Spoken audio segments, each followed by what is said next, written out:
Welcome to the Creative Agency Success Show, the go-to resource for agency owners looking to scale their business. Join us every week to stay ahead of the curve and position your agency for future success. All right, Jody, this is another one of those fun episodes where we're lucky enough to bring a friend in. So, what are your thoughts on Karla's podcast coming up here?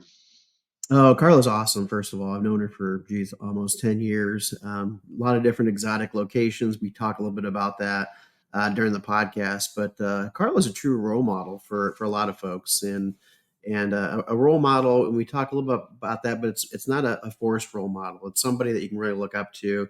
She definitely enjoys making that connection with people, and it's obvious when you meet her. So I mean, Karla's just a great individual. Looking forward to the conversations and a lot of great stuff. Yeah, no, I definitely agree. I think that if you are an agency out there, I would follow Karla on LinkedIn. I would see when she's speaking next. I would try to meet her at an event because I do think she is just an amazing person who runs an awesome business. And follow Blend Interactive as well. Just kind of see the things they're doing, follow their blog, because I always feel like they're one step ahead and they run a really, really well-run agency there. So definitely someone to follow and listen to. And this podcast just kind of gives you a little bit of insight into it. And she's very humble. She doesn't talk a ton about a lot of stuff she does, which I tried to throw that softball question to her because I really wanted to give her a chance to brag about all that she's doing. But no, Karla is a great person to follow and look out for. Hello, everybody. Welcome to today's episode. I am very excited about today's guest because it is another one of our longtime friends. It is Karla Santi with Blend Interactive. So Karla has an awesome agency she's going to tell us all about there. So very excited to talk to you, Karla. Welcome to the show. Thanks for having me. It's great to see you guys again. Awesome. And as always, we're joined by Jody Grundon. So Jody, welcome to the show again. Yep. Thanks, Jamie. All right, Karla. So we both of us know how awesome your agency is. We've known each other a long time. We can talk about our backstory a little bit. But before we get to that, why don't you give the listeners a little bit of your background and a little bit more about your agency? Sure. Yeah. Well, actually, personally, I started in web design and development back in the 1990s. So I'm kind of old school in our world. But I have founded and am the CEO of my company now called Blend Interactive, and we've been around since 2005.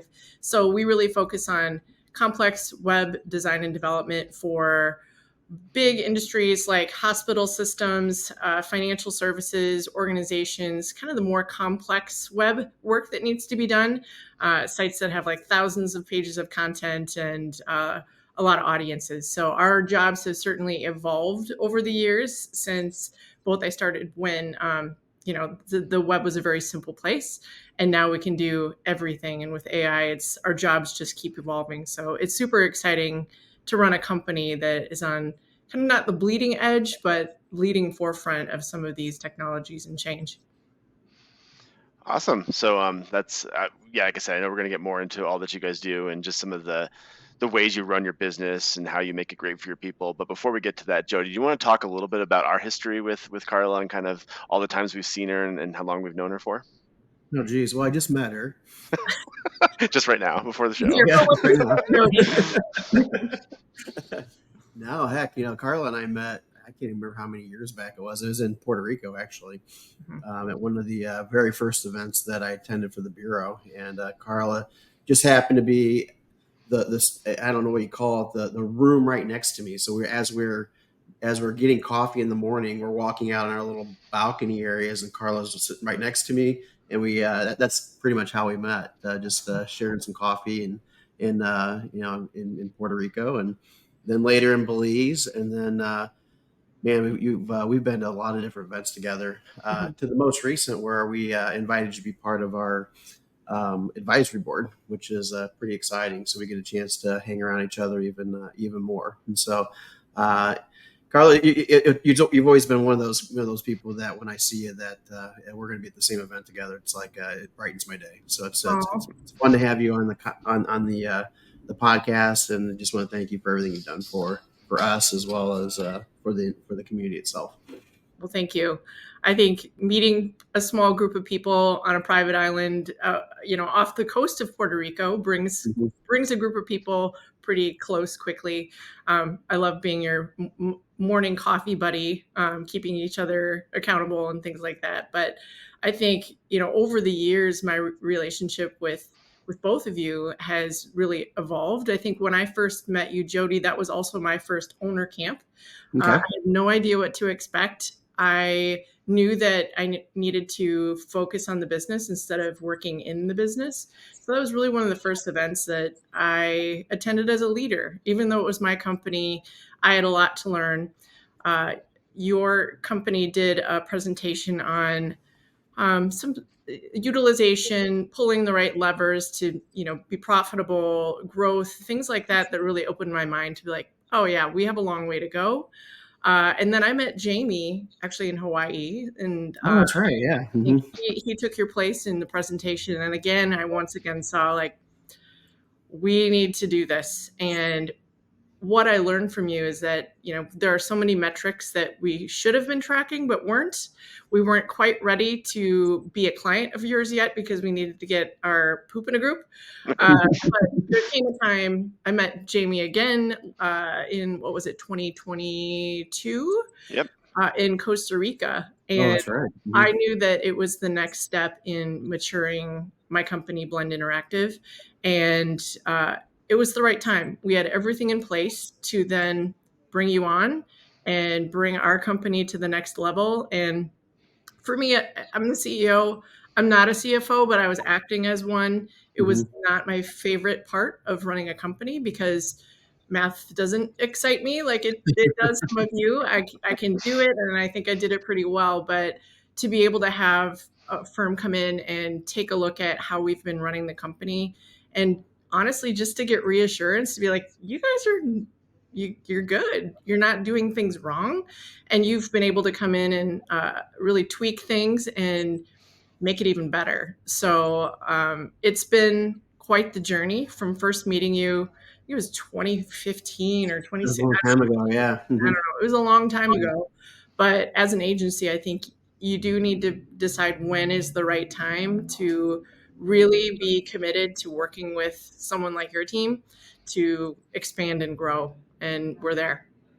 Yeah. What was that little spark that made you decide? Just kind of curious because you're doing great, you're growing.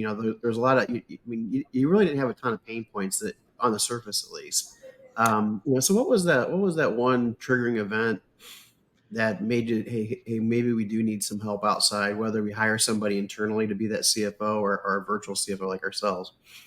I think as a company, we've been rapidly maturing as we've hit our teens. So Blend is now almost 19, but my company is the same age as my son. So I had him. He was 9 months old when I first started Blend, because who shouldn't start a business when they have an infant, right? Exactly. But teenage boys, as you hopefully remember, like grow an inch a week at some point, like 13, 14 years old, and they mature and grow right before your eyes. And it actually took that kind of switch in my brain to be like, oh, my company is a teenager. We need to mature and grow. And how are we still in business running by the seat of our pants all these years? It really felt like it was the time to mature. Our first step wasn't actually digging into the financial side of things because we had money in the bank. It wasn't a huge concern. We implemented EOS, and that kind of brought the maturity and structure that our company needed to get to the next level of maturity. And then honestly, what was left was, all right, we've gone through a pandemic. We still have money in the bank, but what could we be doing better to really fine tune our operations? Are we losing money by, billing clients by the hour? We really wanted that next level of maturity for financials that now matched our operating system that we were running. So I can say now we've been on board for almost a year, if not just a year. I think our year anniversary with you was January of last year. Okay. 2023. And after a year, like we have fine-tuned a lot. And it's an investment that we were ready to make for our company, knowing that over time it will pay for itself. And just the reassurance that, we're a mature company, both in practice, process, and finance. Yeah, I definitely love your path. And I love your path about you, Mhm. Carla, and this comes back to even meeting you in all those exotic locations. So I first have to point that out. Anyone that's listening now knows that the only events Carla goes to are the nice ones, are the ones that are in hot locations. So she's It in is Puerto Rico, true. Belize, Hawaii, and Costa Rica. So Well, that's I live in Sioux Falls, South Dakota. So when I can put a business trip on my calendar that has some sunshine, I'm not opposed. yeah, exactly. So yeah, I mean, at those events as well as working with Carla, what I love about Carla is I think you're so thoughtfully strategic, right? If you talk about your path of how you came to us, it was very thoughtful and how it came there, and I think you do that with all of your business. So what I'm curious is, let's just say the last 2 years outside of us, what are two things you've done with your business that have made a large impact? Because like I said, I think you're always thinking two steps ahead and always have some initiatives that are really awesome that I think our listeners would love to hear. Right. Well, obviously the finance thing was a big part, but if I can't Yeah. mention that, um, it's 2024 now. The buzzword is AI. As I Mhm. said in my entry here in my opening, we are not trying to be bleeding edge. We're not like throwing everything we know out the window and replacing it with something new and exciting. We are certainly approaching things with caution and trying to adopt AI where it makes sense for both us as a company and for our clients. Like learning new things is an investment. So we need to make sure that we're spending our time thoughtfully and in a place that will benefit both the company and our clients. So I would say over the last year, I mean, in web development, there's always something, right? But this one feels pretty big. Mhm. And it could really change how we work, what our teams look like as far as their job functions, and can we reduce some of the simplistic, repeatable jobs that people do with more Mhm. exciting and complex problem solving. So AI, I think, is definitely one area that we've been focusing on, especially in the last 18 months. Another one is just employee development. I think I'm co-owner with Joe Kepley. We are both equal partners. It's sometimes hard for us to step step out of the decision making and hand over bigger responsibilities to a leadership team. But we've Mhm. certainly done that in the last 2 years. Like Joe and I are certainly aiming to not be a roadblock for anything anymore. I'm traveling a lot more. And so I feel that when I'm away from the office, things tend to backlog and like, well, we need Carla's opinion on this. So I think as a business, our next step of maturity beyond financials is really in empowering a leadership team to make decisions without ownership having to weigh in on things. And if you've ever started a business and you're an entrepreneur, that's something you Mhm. have to work on and be comfortable with. Mhm. It's something that we're certainly aiming to do over the next few years, right? At some point, we'll want to move on from this job. Maybe, I don't know. We're working on our exit plans if we have one. But it's certainly something to think about at this stage after being in business for 19 years next month.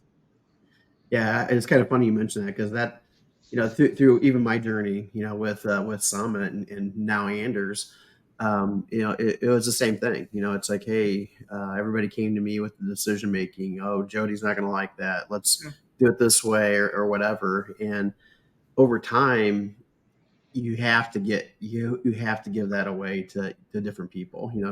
You've got to give, let Jamie do what he does best, what Jake does what he does best, and trust that they're going to do what's right. And they prove that through experience and working and doing things over and over. But it really, it's tough not to micromanage it, not to feel like you've got to be in every decision. And Mhm. it probably wasn't for me, probably what, 4 or 5 years ago, where it just kind of morphed out of it. It's like, hey, I think I've given away all my responsibilities to where, and it sounds weird, but to make myself useless, to the company, meaning that the company doesn't need me anymore. It can run by itself, manage by itself, make decisions by itself without me being in that way. And it sounds like that's kind of where you were at, in the decision making too, just kind of getting out of the way of the overall company, being successful. And it really wasn't till I released it, until Adam released his, my partner released his, that the company really started, just really doing well, really flourishing. Yeah. And a lot of times we are the people that get in the way. the owners. Yeah. And I think personally too, like I've spent so many years heads down focused on this bubble, you know, and now at this point in my career, people look at this business and myself as a role model, which is something I really try to live up to. Mm-hmm. I do a lot of mentoring, which I enjoy. I think I've learned something from every mentoring relationship that I've been in, and also just being up on stage and again kind of being in that role model position where hopefully I'm relatable and real. I think Mm-hmm. you both know me well enough to know that Yep. that's me. And Yep. so if that inspires another young middle schooler to enter the STEM field, and I can make that change and represent those girls in this industry, I feel like that's my job now, is to really move not beyond the business, but use this position that I'm in to influence others and make others successful as well. I'd love to dive in more into the mentoring part that you're going down. So I think that I'm sure you had mentors that you were under, and then now I'm sure you're mentoring a lot of people. So can you talk a little bit about that process? The one thing that's always curious to me about mentoring is how much of it is forced mentoring or stage mentoring versus just natural mentoring. So I'm kind of curious, like which path you've gone down and which one has worked better for Yeah. you. And to kind of add to that, is it just in business or is it in other parts of your life? Curious to know that too. Yeah. So I think for me, your first question is in my career path. When I started, I don't think mentoring was as planned out and official as it is now. Like now we have mentoring programs through organizations and you get matched with people.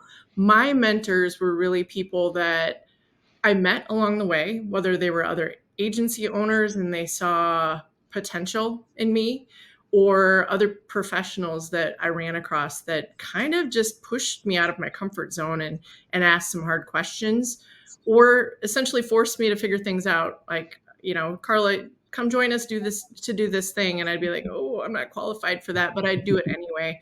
So I Hmm. think my mentors along the way were predominantly male, by the way. I would point that out. And I think that's hopefully changing with the industry, but especially in tech, most Mm-hmm. of my biggest champions were men in leadership roles. Now today, I feel there's a mix of types of mentorship that I am involved with.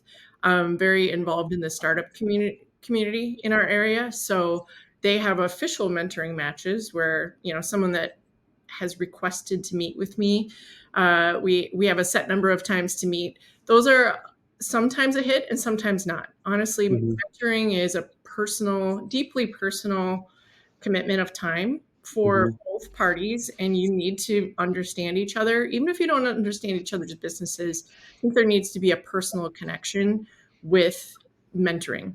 And that's what I've seen over the years, is as I've been introduced to some of these people, they become true friends and we stay in each other's lives for years to come. And if something comes up and we're like, hey, this happened, what do you think about this thing? Or what would be your advice? Like, those relationships stay strong. So honestly, anymore, I'm pretty careful about signing up to, quote, be a mentor for a program, because I want to make sure that the relationships that I'm going to be forming are valuable for both of us, and there's strategic outcomes from spending that time together. So yes, I think there's a lot of wonderful mentorship opportunities out there. Ultimately, it comes down to meeting people that you care about and wanting to help them along. Yeah, no, Yeah. go ahead, Jody. Sorry. No, I love it. And, I think that's great. With mentoring, do you see yourself, like for instance, Jamie, Jamie coaches all kinds of sports. I mean, basketball is his biggest thing. He coaches all kinds of teams. He's got probably 20 teams he's coaching at any one point in time, it seems like. And, and he's reaching kids at the youngest age and mentoring. Now, he's not talking accounting, he's not talking, he's just basically talking about how to grow up and how to be a great adult, how to be a great person, how to work together as a team, quit being an individual, all those kind of things. I'm kind of curious. Did you have any of those folks, mentoring you when you were growing up, or is it just something that came about once you actually became a business owner? Yeah, I think the sports reference is actually quite important. I grew up doing ballet since I was 3 years old. If you Hmm. know anything about ballet, it's pretty fairly regimented. There's a lot of rules. There's a lot of guidance and oversight from someone like an instructor that kind of shape and mold you in a certain way, right? You carry yourself a certain way.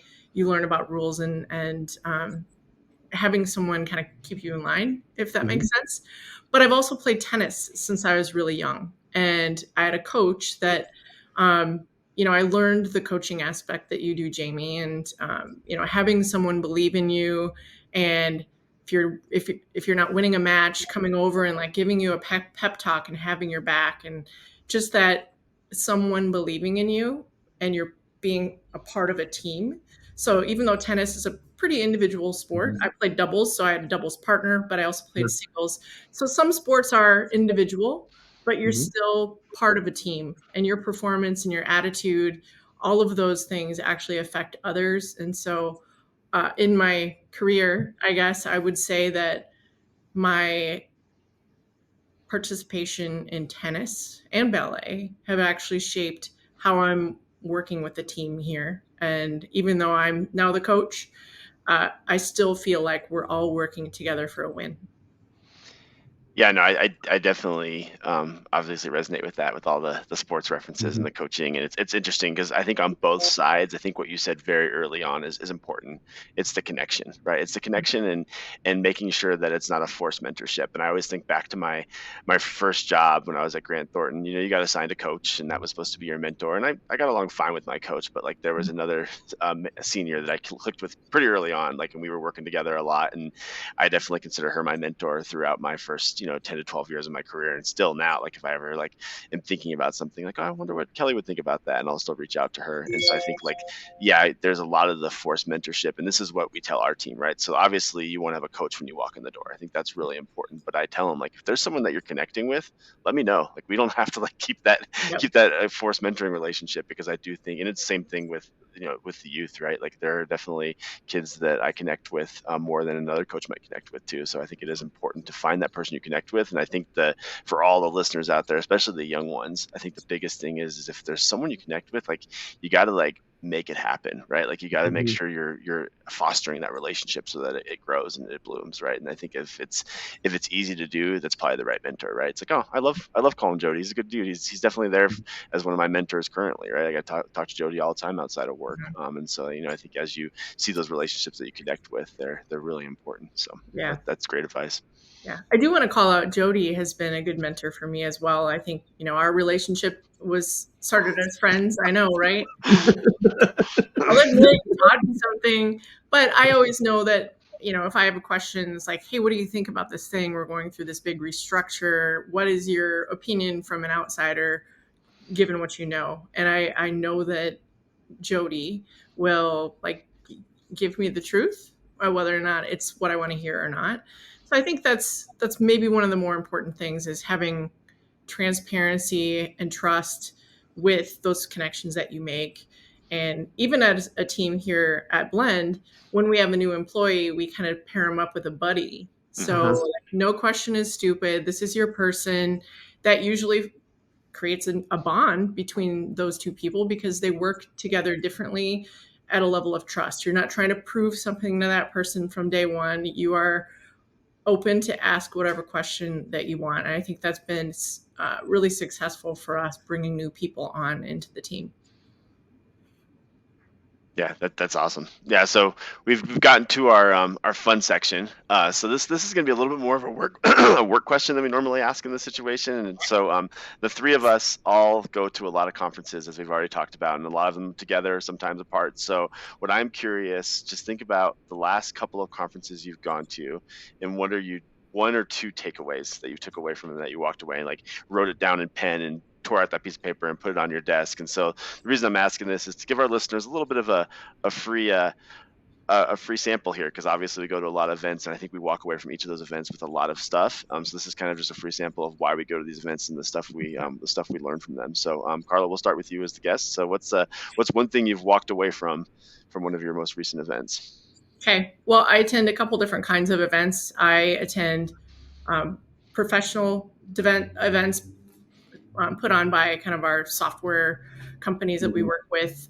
So those, in that case, I'm learning a couple things. I'm learning technical things like, hey, we should be learning how to do this thing that's coming out next year so we could provide that service to the client. And I feel like I write frantically and leave those events thinking I know nothing, because like things obviously change so quickly in our industry that we're forever students. Like we're always frantically learning the next thing so we can be, again, learning and teaching our clients what they need.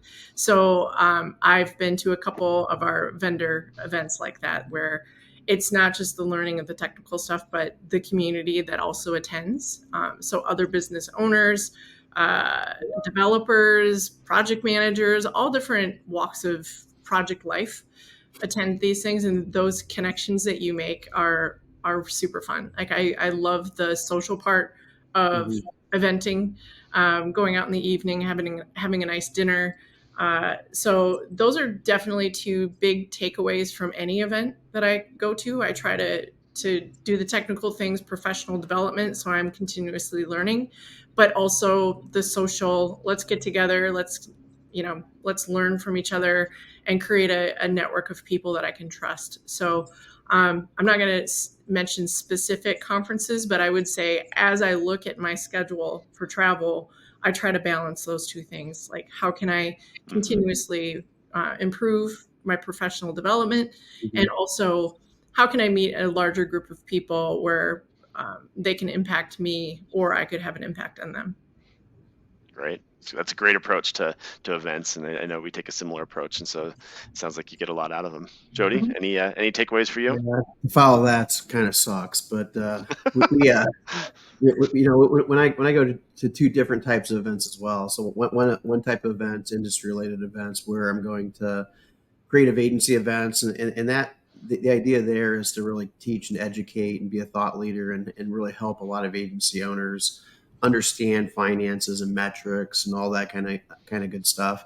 But what I do come back with every event, I come back learning something new, and it could be just a different way somebody's doing something. It could be, something going on in the industry, updates and so forth. And I walk away. I don't think I've ever been to an event where I didn't actually walk away smarter than when I came to it. Mhm.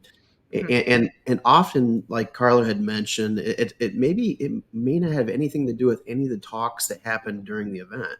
It more than likely happened after the event, because what I find is if you go to those types of events and you become vulnerable, people will open up to you and they will share honest stuff instead of posturing on how great my company is and how we're doing everything perfect. And, that's a bunch of BS. There's not one company out there that's perfect and doing everything, right. And so being vulnerable, I think, really helps. And again, that a lot of times that's at the dinner or maybe a beer afterwards or something like that. We're really, hey, we're having issues with this. What are you guys seeing too? Are you seeing the same thing? Those are the types of things I think you come back and you're like, well, that's the purpose of the reason why I love going to those type of industry events. And we have a very similar thing with the accounting events, because I go to probably an equal number of accounting events where, again, I'm not just simply sitting and listening to lectures, but we're there opening up and trying to figure out, hey, what's working, what's not working, the way we're doing things. Is there somebody out there doing it better? And if they are doing it better, will they be happy to share and figure out what they're doing differently to kind of help us? Because when we go to the accounting events, it's the same thing.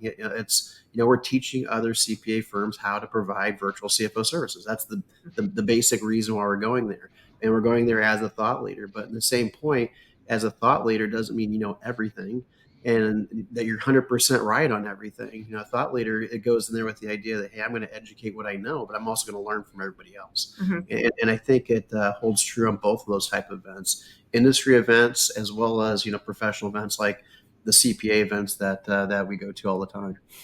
Well, Jody, that's a very humble answer, but I mean, you're kind of a big deal. Just Don't FYI. tell him that, Carla. Come No, on. You I know know. better I than don't want that. to inflate your ego or anything, but my finance manager from Blend here attended one of the latest conferences in Las Vegas where you were a speaker, The and she's DCPA, like, "I probably. saw your friend Jody on stage." No.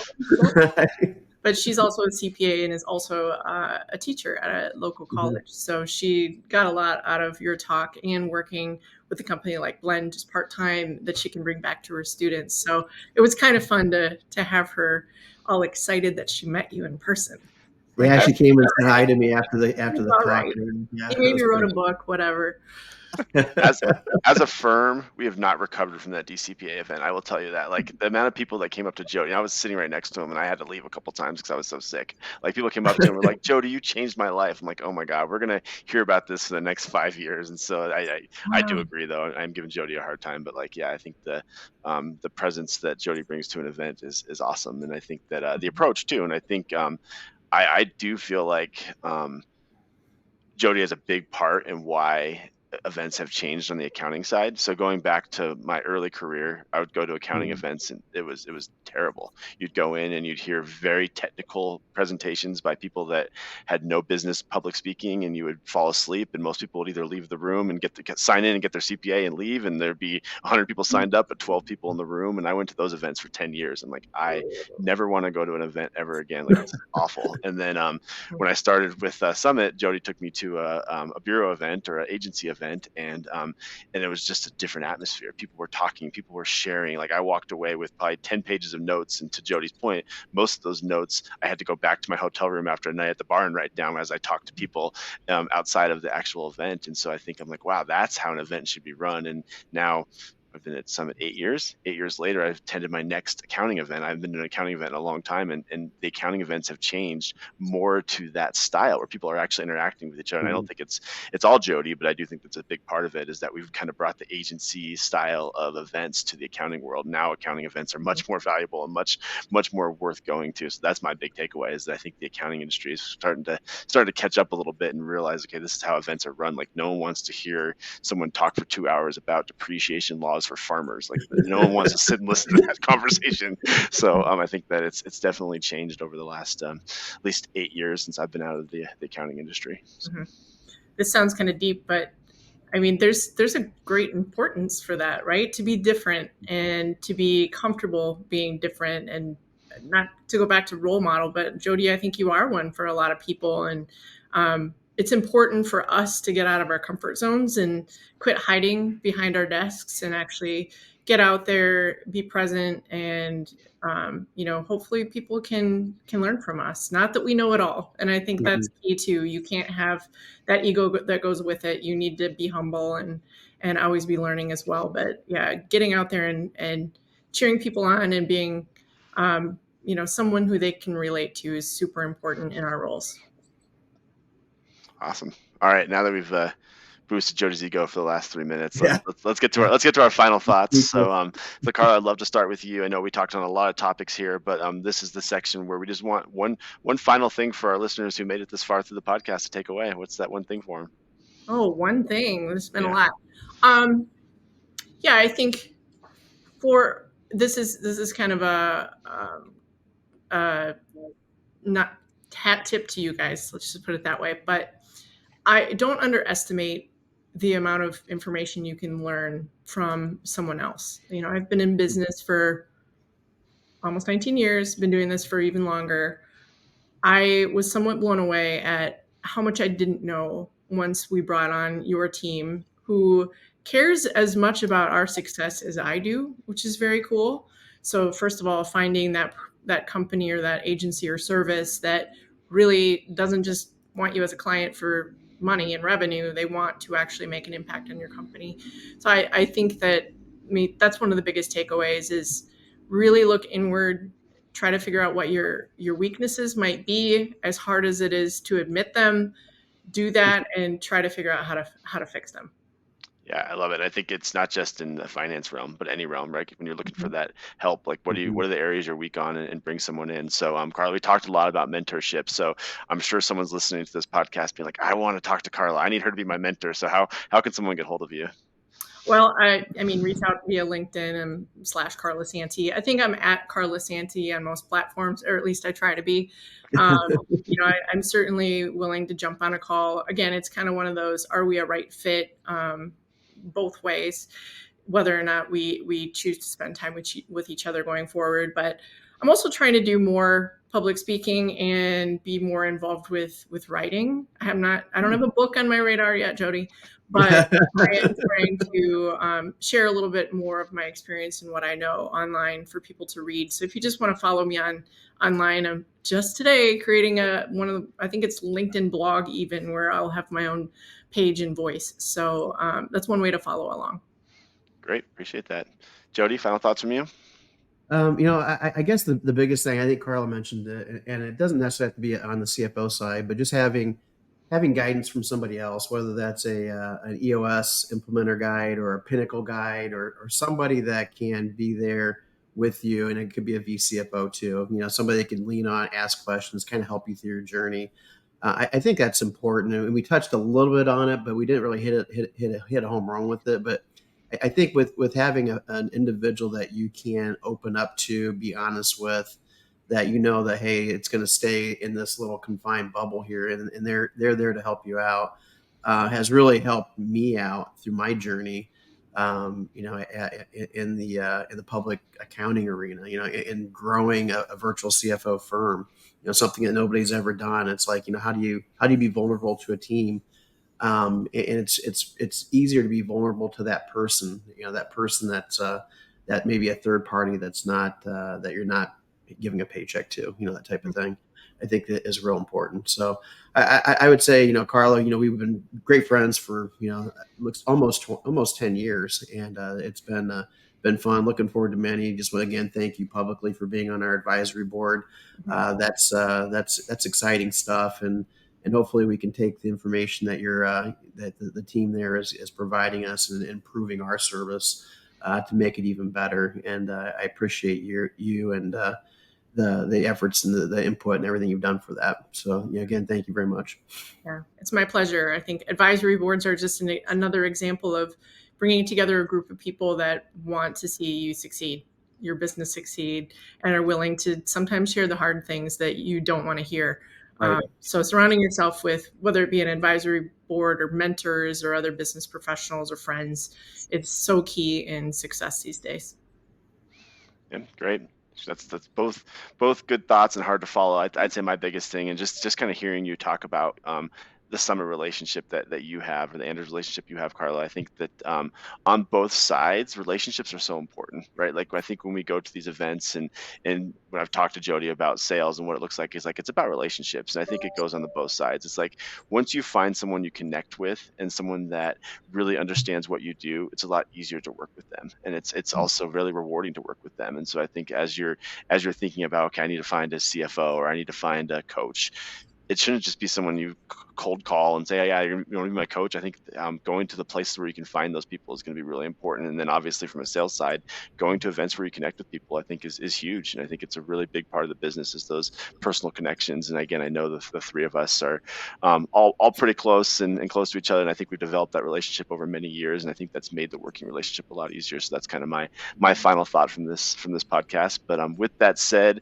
enjoy both of you guys. Thank you for taking the time to get on the show. And I'm excited for this one to go to the air. Well, thank you so much for having me. It's been a delight. Thank you. Thank you. Enjoy this podcast? Visit our website, summitcpa.net, to get more tips and strategy for achieving business success. We're here to be a resource in this ever-changing industry.